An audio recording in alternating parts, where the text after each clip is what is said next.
मराठी लघुलेखन 120 शब्द प्रति minute. Ready start.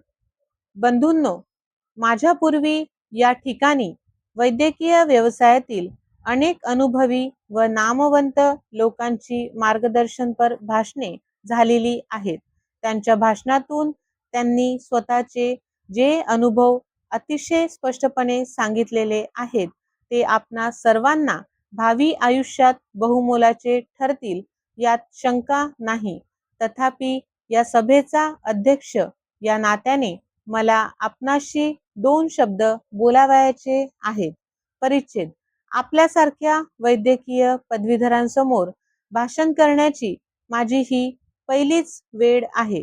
साधारणतः कोठेही अध्यक्ष म्हणून जबाबदारी स्वीकारताना त्या सभेच्या विषयाशी माझा काही संबंध असेल किंवा त्या सभेच्या विषयाचे मला काही ज्ञान असेल, अगर त्याबद्दल काही माहिती असेल तरच मी ती जबाबदारी स्वीकारतो.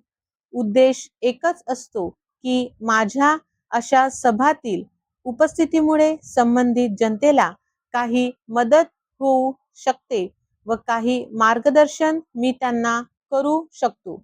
मी व्यवसायाने कारखानदार व जातीने मागासवर्गीय आहे.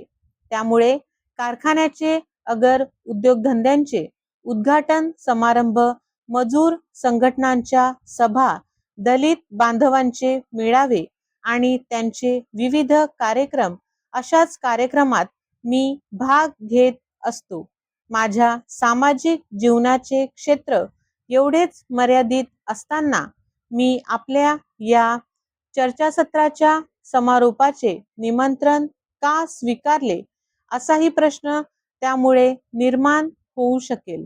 तसा वैद्यकीय व्यवसायाशी माझा काहीही संबंध नाही हे खरे आहे, पण वैद्यकीय व्यवसाय हा व्यवसाय असा आहे की प्रत्येकाचा या व्यवसायाशी डॉक्टर म्हणून नाही तर रुग्ण म्हणून आयुष्यात वारंवार संबंध येतोच आणि त्यातूनच प्रत्येकाला या व्यवसायासंबंधी काही बरे वाईट अनुभव येत असतात.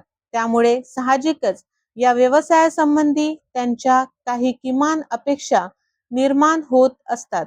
याच एका मुद्द्यावर मी आपणाशी थोडे बोलणार आहे व सर्वसामान्यांच्या भावना बोलून दाखविणार आहे. पण त्यापूर्वी मी आपणास सांगून टाकतो की मला या व्यवसायाविषयी नितांत आदर आहे आणि म्हणूनच मी आज आपणासमोर उभा आहे. परिच्छेद. आपणाकडे येणाऱ्या अत्यंत गरीब आणि मोलमजुरी करून जीवन जगणाऱ्या रुग्णांवर फक्त तत्परतेने औषधोपचार करून आपण थांबू नये, तर त्यांच्याशी आपुलकीने बोलावे, त्यांच्या आजाराबाबत जिव्हाळ्याने चौकशी करावी ही सामान्य जनतेची आपणाकडून किमान अपेक्षा आहे. डॉक्टरांच्या थोड्याशा आपुलकीच्या वागणुकीने रुग्णांचा अर्धा आजार बरा होतो असे म्हणतात. केवढा जनतेचा आपल्यावरील हा विश्वास, या विश्वासाला साजेशाच वागणुकीची आपणाकडून अपेक्षा आहे. अर्थात कमी बोलून इतर रुग्णांसाठी वेळ वाचविणे ही आपल्या व्यवसायातील एक आवश्यक बाब आहे, हे मला मान्य आहे. या बाबतीत मला एवढेच म्हणावयाचे आहे की जेव्हा वेळ वाचवावयाचा की रुग्ण वाचवावयाचा असा प्रश्न निर्माण होईल तेव्हा आपण रुग्णालाच प्राधान्य द्यावे आणि ते आपण द्याल अशी माझी खात्री आहे, नव्हे विश्वास आहे.